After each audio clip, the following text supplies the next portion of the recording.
तो फिर होता है price to book value ratio. पता नहीं कुछ सिस्टम में प्रॉब्लम आ गया था, ऑटोमेटिक रीस्टार्ट हो गया। तो प्राइस टू बुक वैल्यू क्या होता है कि कंपनी का बुक वैल्यू क्या है। पहले तो अपने को बुक वैल्यू देखना पड़ता है, फिर उसके बाद शेयर प्राइस क्या चल रहा है। ठीक है, current market price sir it's थोड़ा सा बुक। लास्ट का समझाएंगे क्या? वो एक्चुअल में क्या म्यूट आवाज आ नहीं रहा था तो समझ में आया नहीं अच्छा था। अच्छा, कौन सा? ये वाला सर अपना जो आप अपना लास्ट टॉपिक था उसका एंडिंग का बता दीजिए। ठीक है, ये जो प्राइस टू सेल्स रेशो है ना, वो मैक्सिमम कहाँ पे यूज होता है? जो कंपनी थोड़ा निगेटिव प्रॉफिट में चल रही हो या लॉस में चल रही हो, टेम्पररी। ठीक है, कंटिन्यू लॉसेस में ना हो। एक डाउन टर्म आता है ना कंपनी का कि निगेटिव रिजल्ट आ रहा है कुछ जी। समय के लिए, टेम्पररी, उसके लिए प्राइस टू सेल्स रेशो का यूज होता है। Okay sir. ठीक है, price to book value ratio उसका कहाँ पे यूज होता है? Current market divided by book value. ठीक है, और बुक वैल्यू कैसे निकालते हैं? नेट वर्थ डिवाइड करते हैं net worth by outstanding shares. ठीक है, the book value is the accounting value per share in book of the company. ठीक है, it represent the net worth. Net worth plus reserve. ठीक है, कैपिटल प्लस रिजर्व। ये बहुत इंपॉर्टेंट है, इसको अच्छे से देखिएगा जो मैं बता रहा हूं। An important limitation of this number is that most assets on book of the company are shown at historical cost. क्या होता है कि असेट्स जो है वो हिस्टोरिकल कॉस्ट के अनुसार बताई जाती है, लेस डेप्रिसिएशन। उनकी रियलाइजेबल और लिक्विडेशन वैल्यू क्या है उसके अकॉर्डिंग नहीं बताया जाता। ठीक है, अगर in a company which has been building reserve from sustainable profit the book value is important indicator. Company क्या कर रही है? अपने प्रॉफिट से एक रिजर्व बना रही है, तो वो बहुत अच्छा इंडिकेटर होता है। Since the book value consider the net worth of company, it is important in fundamental, क्योंकि उसका एक नेटवर्थ बताता है कि आपका बुक वैल्यू कितना है, यानी कि उतनी आपकी नेटवर्थ है। ठीक है, अब जैसे यहाँ इक्विटी कैपिटल दिया, रिजर्व एंड सरप्लस दिया, number of outstanding share, current market price दिया हुआ है, तो बुक वैल्यू क्या हुआ? Net worth divided by number of share outstanding. तो नेटवर्थ क्या हुआ? Equity capital plus reserve and surplus, तो 60 lakhs हुआ, divided by number of outstanding share, तो बुक वैल्यू क्या आया? 10 रुपीज। करंट प्राइस क्या चल रहा है? 20। डिवाइड किए बुक वैल्यू से 2x, यानी अपने बुक वैल्यू से 2x चल रहा है। ठीक है, अगर price to book value less than 1 indicate कर रहा है, the company is trading below its book value. 1 से कम है यानी कि बुक वैल्यू से थोड़ा कम चल रहा है। और प्राइस, इसका क्या मतलब है? वो अंडर वैल्यू है। ठीक है, और अपना अगर प्राइस 1 से ऊपर है तो वो बुक वैल्यू से ऊपर चल रहा है। ठीक है, यानी कि वो ओवर वैल्यू भी कह सकते हैं। ठीक है, क्या होता है कि अपन कुछ चीजें, जैसे अपन बुक वैल्यू पढ़ रहे हैं या अदर चीजें पढ़ रहे हैं, तो there may be several reason for stock being available for less than its book value. बहुत सारे रीजन भी होते हैं ना, अंडर वैल्यू बोलने से नहीं होता। कि अगर अपने बुक वैल्यू से लेस चल रहे हैं तो हो सकता है उन्होंने पास्ट में पुअर इन्वेस्टमेंट किया हो, जिसके कारण उसको रिटर्न डाउन करना पड़ा हो। ठीक है, all the company with price to book value less than 1 may not be value buy. ठीक है, इसको भी ध्यान रखना पड़ता है कि अगर लेस देन 1 है तो इसका जरूरी मतलब ये नहीं है कि वो वैल्यू बाय ही होगा। तो आपको बाकी के भी फैक्टर्स को देखना पड़ेगा। ठीक है, price to book value is measure for to value stock where the earning are negative, जहां पे अर्निंग निगेटिव में है। ठीक है, and the more widely use PE ratio is not applicable. It enable comparison across company in industry where accounting standard are consistent. और ये किसके लिए? जहां पे अकाउंटिंग स्टैंडर्ड आपका कंसिस्टेंट है। It is good measure to value stock of company. आपको किसी कंपनी का वैल्यू स्टॉक निकालना है, उसके लिए अच्छा मेजर हो सकता है। जैसे बैंकिंग इंडस्ट्री, यहाँ पे price to book value ratios का यूज किया जाता है। ठीक है, लेकिन सर्विस सेक्टर में क्या होता है? असेट्स लिमिटेड होते हैं, तो वहां पे ये वैल्यूएशन ज्यादा रिलेवेंट नहीं होते हैं। ठीक है, फिर एक होता है DVR, differential voting right. DVR is just like a normal share of company. Normal share होता है लेकिन उसमें वोटिंग राइट नहीं होता। Like common share. ठीक है, ये इंस्ट्रूमेंट किसके लिए यूजफुल है? इशूअर्स के लिए जिसको पैसे राइज करना है मार्केट से without diluting the voting right. आपको वोटिंग राइट डाइल्यूट नहीं करना है। Investor who wish to invest only for dividend. Yes. Okay, कुछ और है। आपको अपना वोटिंग राइट डाइल्यूट नहीं करना है। ठीक है। तो या इन्वेस्टर जिसको केवल इन्वेस्ट करना है डिविडेंड के लिए, कैपिटल एप्रिसिएशन के लिए, उनको वोटिंग राइट से ज्यादा मतलब नहीं है। ठीक है। The number of voting right for DVR differ from company to company. और कई बार होता है कि वोटिंग राइट जो होते भी हैं तो डिफर्स होते हैं। ठीक है, डिफरेंशियल वोटिंग राइट नाम से ही जैसा दिख रहा होगा। अभी आज के डेट में दो कंपनीज जो इंडिया में है, टाटा मोटर्स डीवीआर और पेंटालून, उन्होंने इशू किए थे डीवीआर। लेकिन डीवीआर इशूज करने के लिए कंपनी के क्या रूल्स है? According to company act 2013, eligibility of company to issue such share include a dividend of at least 10%। 10% dividend दिया हो लास्ट 3 ईयर्स में। ठीक है। और share shall not exceed the total post value paid up capital of the company. ये important rule है, इसको याद रखिएगा। 25% of total post issued paid up capital of the company. ठीक है। तो यहाँ पे इक्विटीज का खत्म होता है। नेक्स्ट है टर्मिनोलॉजी इन डेब्ट मार्केट। इसको भी डिटेल में समझना जरूरी है कि डेब्ट मार्केट का टर्मिनोलॉजी क्या होता है। ठीक है। तो डेब्ट capital refer to capital provide by the lender. ठीक है। Who are keen to compensate regularly in the form of pre specified fix rate of interest. डेब्ट कैपिटल का क्या मतलब होता है? जो जिससे अपन ने उधार लिया है या जिसको अपन ने उधार दिया है, वो अपने को कंपनसेट कर रहा है regularly in the form of interest. ठीक है। और वो इंटरेस्ट भी प्री स्पेसिफाइड फिक्स रेट है। ठीक है। They also expect money they have to lend to be return to them. उनको ये भी होना चाहिए कि वो पैसे उनको वापस मिल जाए जब वो रिडीम हो। ठीक है। डेप्ट को क्रिएट करने के लिए क्या होता है कि अपन या तो लोन बैंक से ले लें। ठीक है।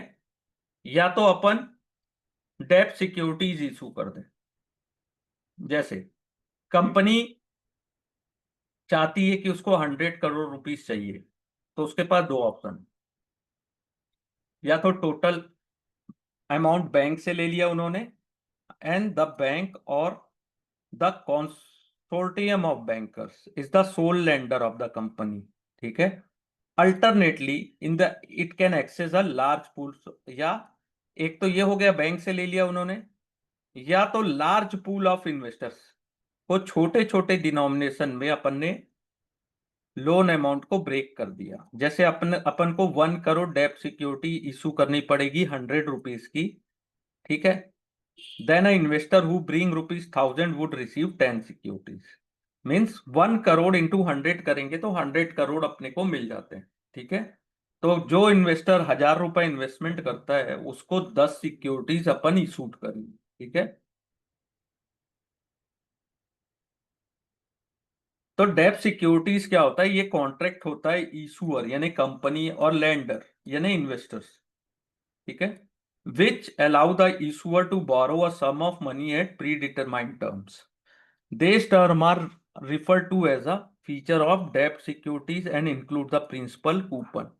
इसमें टर्म में क्या आता है कि फीचर्स क्या होंगे डेब्ट सिक्योरिटीज के, प्रिंसिपल क्या होगा, कूपन क्या होगा, मैच्योरिटी कब होगी। ठीक है। ऑल डेब्ट security grant the investor the right to coupon payment.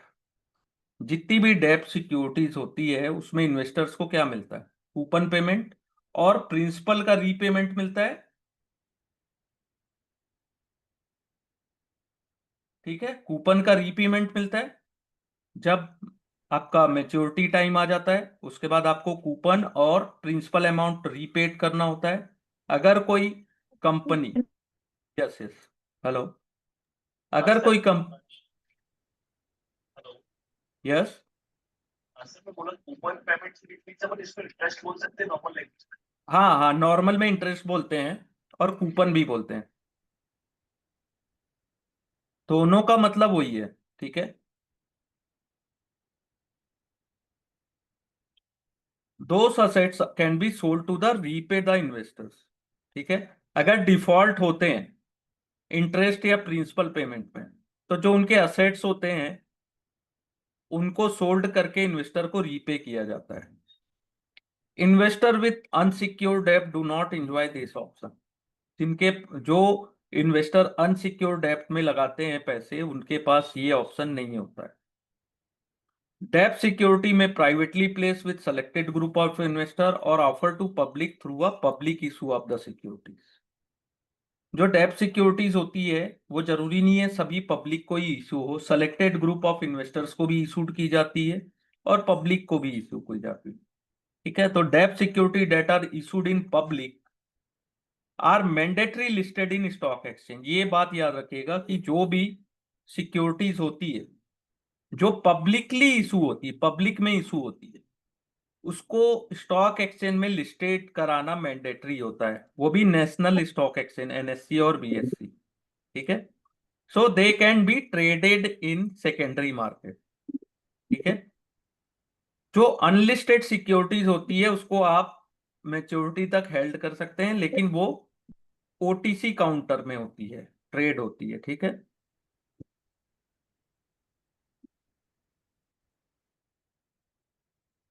Next होता है फेस वैल्यू। जैसे अपन ने शेयर की फेस वैल्यू कल देखी थी, वैसे ही होता है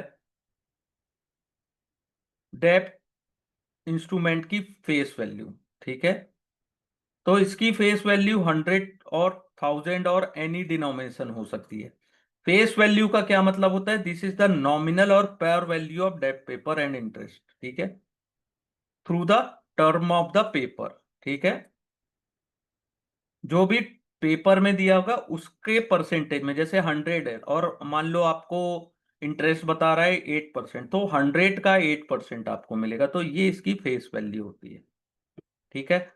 और जो मार्केट में ट्रेडेड होते हैं ना सिक्योरिटीज, जो डेप्ट, वो फेस वैल्यू से ऊपर भी ट्रेड करते हैं और नीचे भी ट्रेड करते हैं कई बार। फिर होता है कूपन रेट, जो आपने पूछा था आप ही जस्ट, तो इंटरेस्ट पेड ऑन बॉन्ड, जो पेड होता है ना बॉन्ड में इंटरेस्ट या डेप्ट सिक्योरिटीज में, उसको कूपन रेट बोलते हैं, ठीक है। इंटरेस्ट जो पेड करना है अपने को, और ये express as a percentage of its face value, face value के परसेंटेज में ये एक्सप्रेस की जाती है। The actual amount of money which investor receive as interest is equal to the product of face value and the coupon.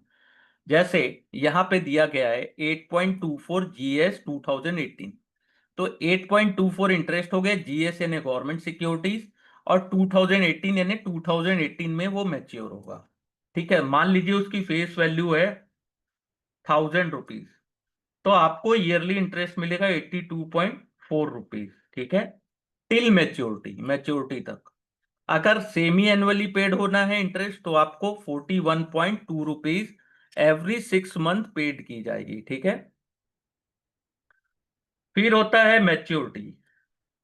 सभी loan का एक tenure होता है, तो मैच्योरिटी वही है कि टेन्योर कब तक का है, या मैच्योरिटी, टर्म ऑफ मैच्योरिटी। जैसे अपन ने यहाँ पे देखा 2018 लिखा है, तो वो उसकी मैच्योरिटी ईयर है, यानी कि उस ईयर आपको प्रिंसिपल और इंटरेस्ट दोनों पेड करके खत्म करना है अपना कॉन्ट्रैक्ट। तो maturity is the very significant parameter for bond investors, since this is the single largest factor contributing the change in bond price.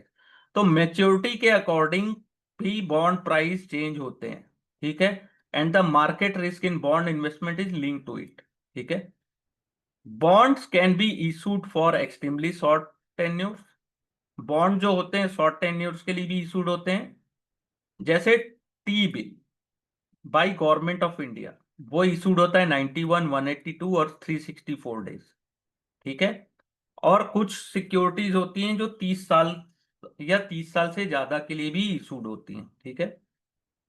Some bond issued are perpetual in nature, ठीक है, जिसमें maturity every day पास होने पे reduce होने लगती है, ठीक है, और फाइनली जीरो हो जाती है, ठीक है।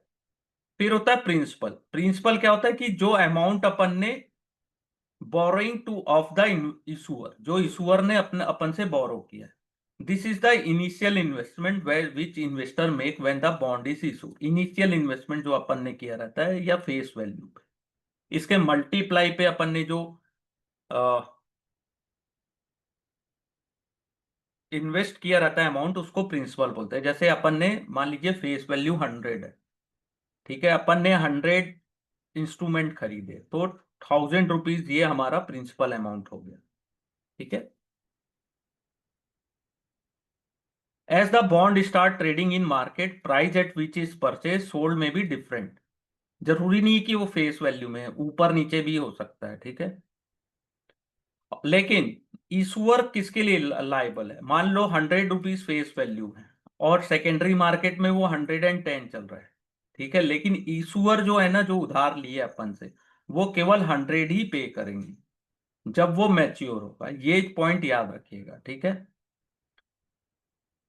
जब बॉन्ड मैच्योर हो जाता है तो इन्वेस्टर रिडीम कर लेते हैं बॉन्ड को, ठीक है, which essential mean that contract between the issuer and investor is over. The issuer of the bond repay the principal and also make the final coupon payment and the bond cease to exist, और bond mature हो गया। लेकिन जब तक आपने principal और final coupon amount जब paid कर दिया, तब बॉन्ड सीज टू एग्जिट होता है, यानी मैच्योर हो गया, ठीक है। यहां तक कोई डाउट्स? हेलो। यस। सर एक चीज पूछना था, जैसे कि आपको मुझसे 100 अभी आपके ऊपर 100 और 110 वाला पॉइंट होता है। आपकी आवाज थोड़ी सी लो आ रही है। अब एक मिनट सर, नहीं नहीं, क्लियर नहीं आ रही आपकी आवाज मुझे। एक मिनट सर, एक minute sir, am I audible? हाँ हाँ हाँ। सर मैं ये चीज बोल रहा था, जैसे अभी आपने मुझे बताया था कि अभी 100 और 110 का आपने पार्ट बताया था, फर्स्ट हाँ ऊपर थोड़ा सा, ठीक हाँ है। हाँ, ठीक है ना, हाँ तो जो अपना रीपेमेंट होगा, हाँ अपन ने 110 में परचेस किया, और अपन को जो अपना प्रिंसिपल रिडीम होगा, वापस होगा, वो 100 के हिसाब से होगा। हाँ। क्योंकि गलत? सही सही बोल रहा हूँ सर मैं? हाँ सही है, क्योंकि 100 रुपए बोरोवर अपने को देगा, इशूअर जो है ना वो 100 के लिए लायबल है। अगर वो अच्छा 95 में भी ट्रेड होगा तो आपको 100 ही मिलेगा, फेस वैल्यू ही मिलेगी। अगर 90 में भी, 95, 85 में भी ट्रेड हो रहा है, तब भी आपको जी। 100 ही मिलेगा, जो फेस वैल्यू है। जब आप सर मैच, अगर हाँ नॉर्मल टर्म्स में अगर अपन बात करें, अपन ने शेयर्स के लिए अपन ने कुछ बाइंग के लिए डाला, हाँ। ठीक है, हम्म।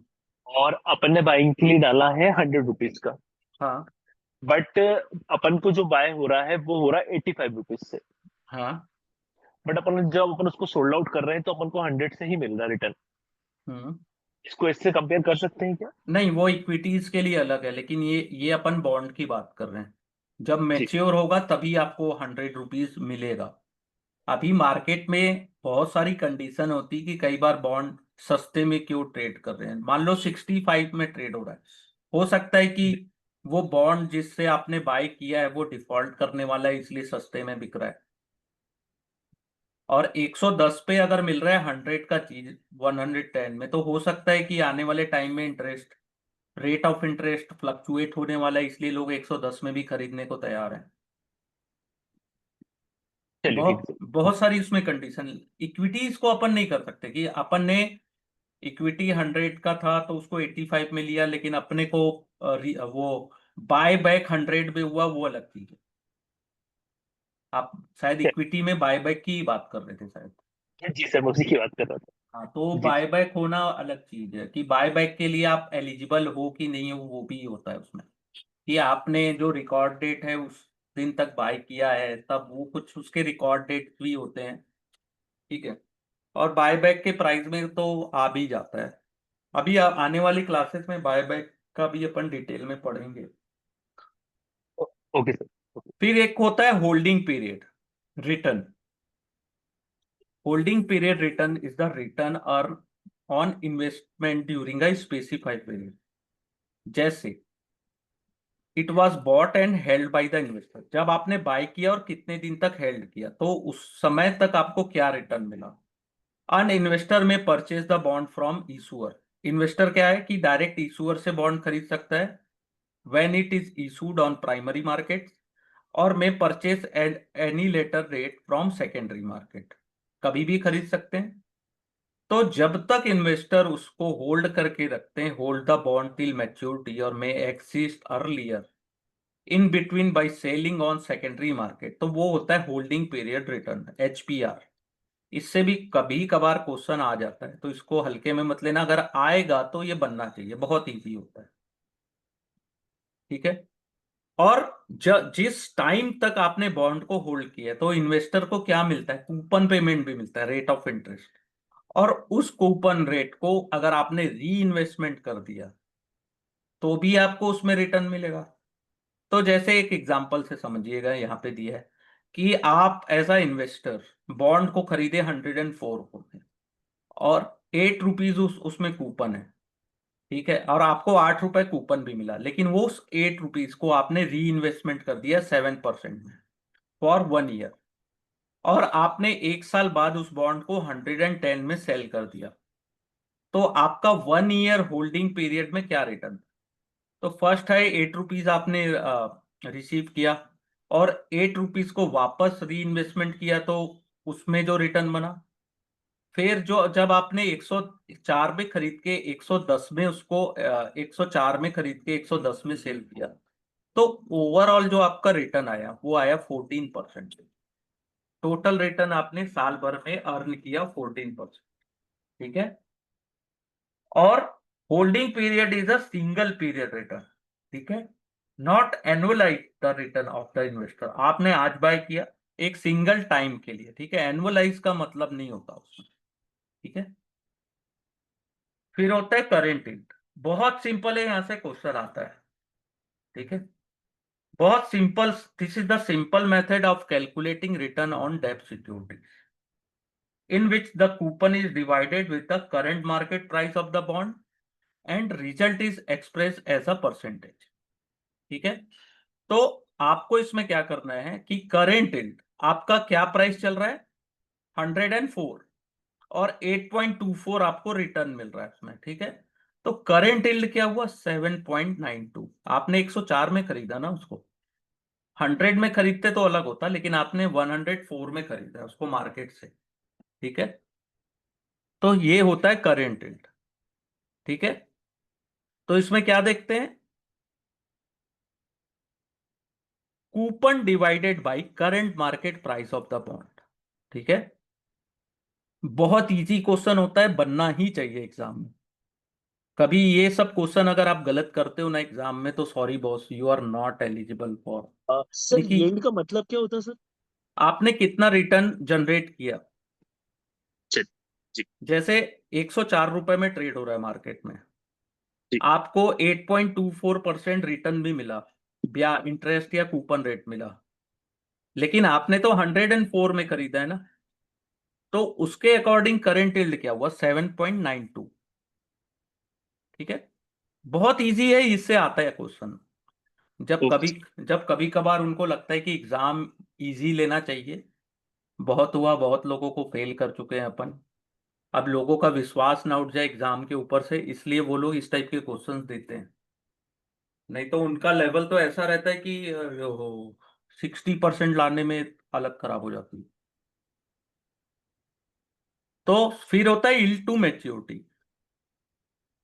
इसका क्या मतलब होता है कि आपने उस बॉन्ड को, इस मोर कॉम्प्रिहेंसिव, ये ज्यादा यूज होता है ना, YTM, and widely use measure of return calculation than current yield.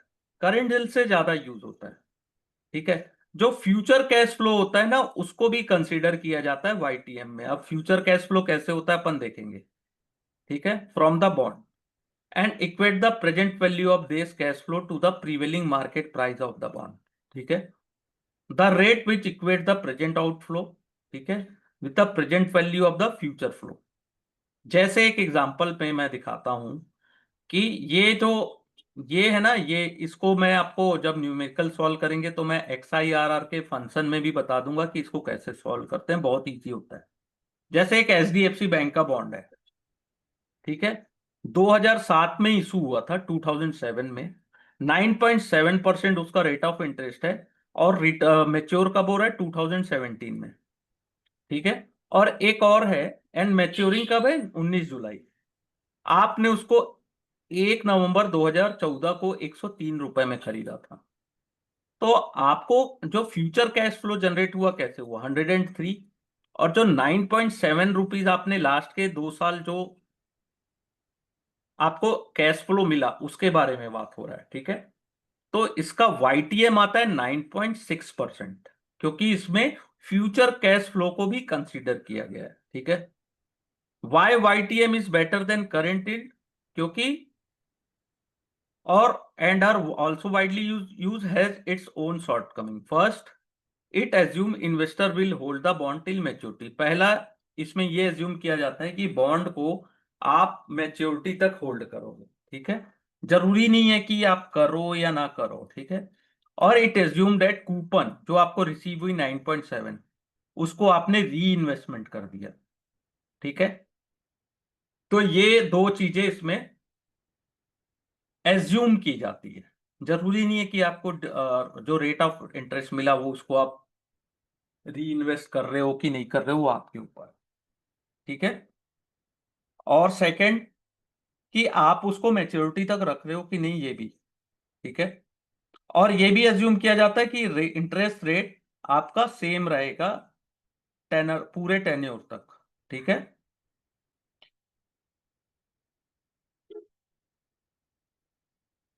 यहां YTM क्लियर हुआ सर?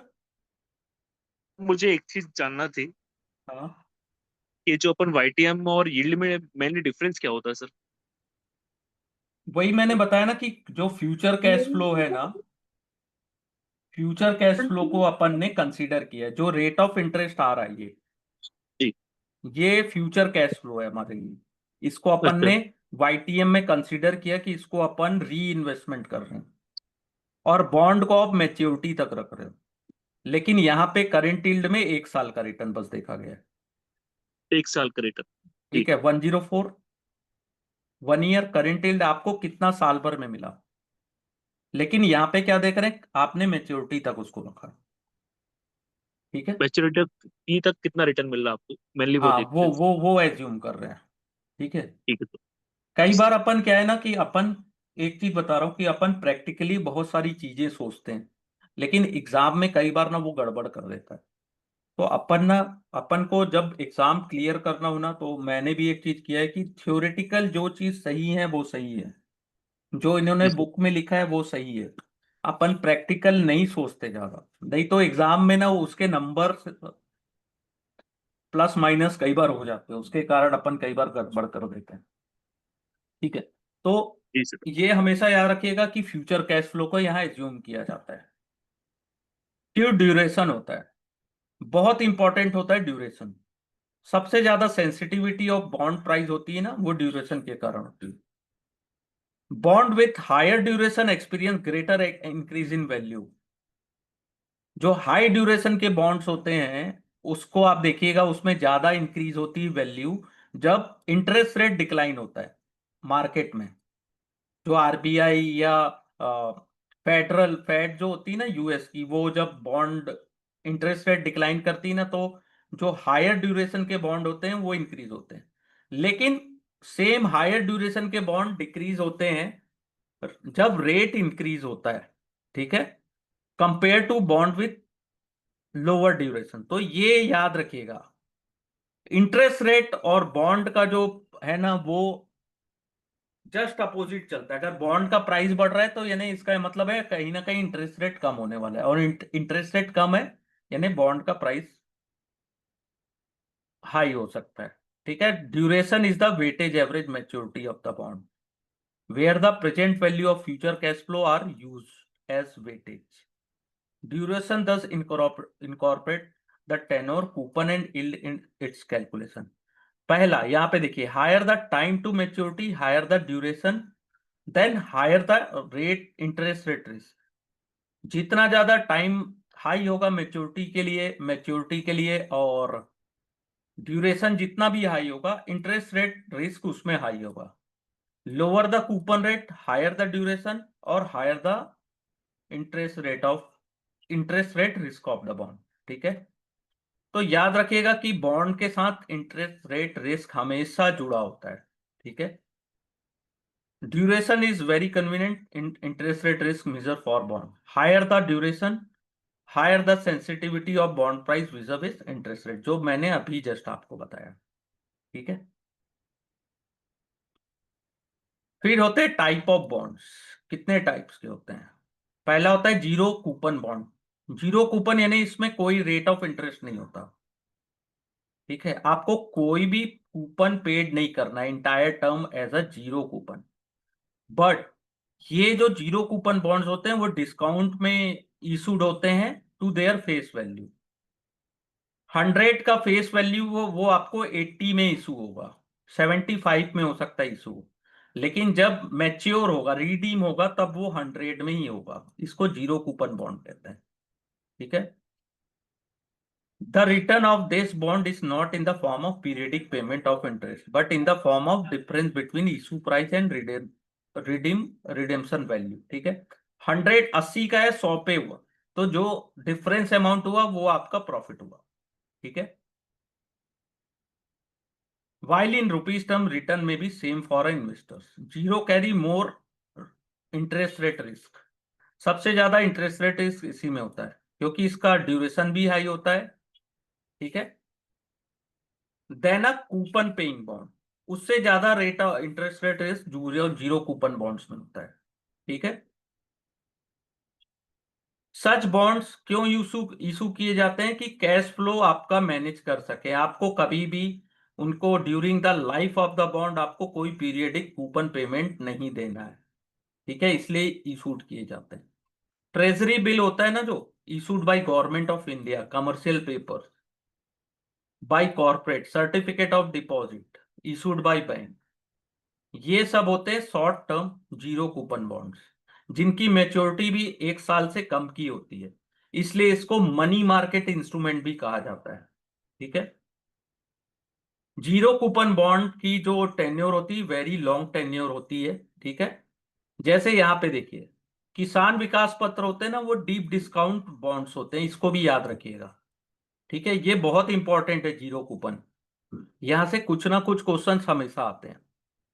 एक एग्जांपल है ईटीएचएल, जो एसआर ग्रुप की कंपनी थी। एक समय हच हच करके आता था ना, हच, जो मोबाइल सिम बेचते थे, हच कंपनी आपको याद होगा, एसआर ग्रुप की थी। उसने 4,280 करोड़ का जीरो कूपन बॉन्ड इशू किया था। कब किया था? 2009 में, ठीक है। ईटीएचएल कम्युनिकेशन होल्डिंग लिमिटेड, जो हच करके आता था, HUTCH, जो बाद में जाके वोडाफोन में मर्ज भी हो गया था, मर्ज हुआ था ये, ठीक है। ये नॉलेज के लिए आपको बता दे रहा हूं। तो पहला बॉन्ड जब इशू किए थे 2009 में, मैच्योरिटी थी जुलाई 2011, ठीक है। और सीरीज 2 का जो मैच्योरिटी था दिसंबर 2011। तो सीरीज 1 का जो इशू प्राइस था वो था 85.8 और सीरीज 2 का था 82.5, जिसमें रेट ऑफ इंटरेस्ट आपको बन रहा था 9.15 और एक में 9.25। मैच्योरिटी वैल्यू थी 100 रुपीज। इशूड कितने में हो रहा था आप देख लीजिए, 2 साल का था, 2009 से 2011। तो आपको रेट ऑफ इंटरेस्ट अच्छा खासा मिल जा रहा था, 9.15। यहां तक एनी डाउट्स? नो